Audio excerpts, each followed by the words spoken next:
Shalom, Om Swastiastu, Namo Buddhaya, Salam Kebajikan. Yang terhormat Ibu Feraweni Somarwi, SH LLM, selaku dosen Hukum Transnasional kelas B, saya Yusuf Susanto. Saya Mulia Kamal Hakim. Kami dari kelompok 2 ingin menyampaikan laporan kerja materi diskusi mengenai konsep dasar ekonomi internasional. Pertama-tama, kami ingin membahas mengenai pengertian ekonomi internasional. Ekonomi internasional adalah sebagai cabang dari ilmu ekonomi yang mempelajari dan menganalisis tentang transaksi dan permasalahan ekonomi internasional, misalnya ekspor dan impor, yang meliputi perdagangan dan keuangan atau moneter, serta organisasi ekonomi swasta maupun pemerintah, dan kerjasama ekonomi antar negara. Kemudian, apa tujuan ekonomi internasional? Ekonomi internasional memiliki tujuan untuk mencapai tingkat kemakmuran yang lebih tinggi bagi umat manusia. Kemudian, di mana saja ruang lingkup ekonomi internasional? Ruang lingkup ekonomi internasional meliputi yang pertama, teori dan kebijaksanaan perdagangan internasional. Yang kedua, teori dan kebijaksanaan keuangan atau moneter internasional.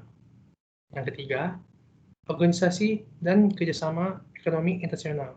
Dan yang keempat, perusahaan multinasional. Kemudian, mengapa ada studi ekonomi internasional? Tujuan diadakannya studi ekonomi internasional adalah untuk yang pertama, keterbukaan pasar atau liberalisasi pasar dan arus uang dan transfer teknologi. Yang kedua, ketergantungan ekonomi suatu negara terhadap dunia luar di mana adanya perusahaan multinasional. Dan yang ketiga, persaingan semakin ketat antar negara atau antar perusahaan untuk meningkatkan produktivitas, efisiensi, dan efektif yang optimal.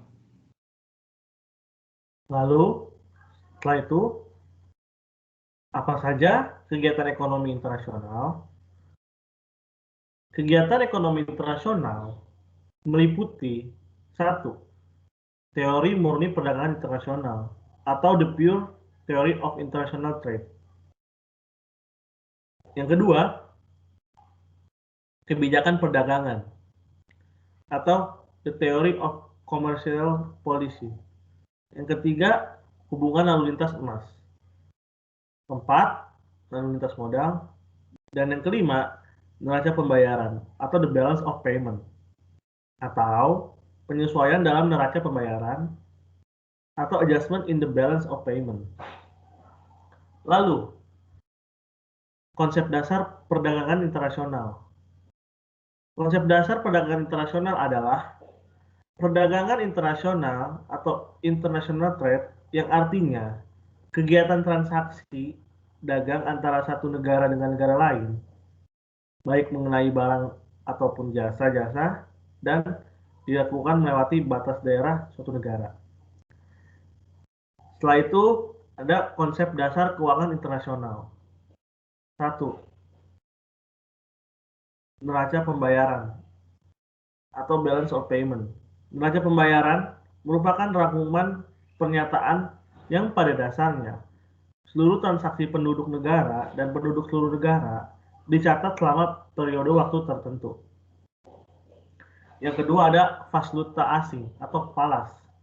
Valuta asing atau falas merupakan suatu mata uang tertentu yang dimiliki oleh negara lain sebagai alat pembayaran yang sah. Sekian dari kelompok kami. Terima kasih.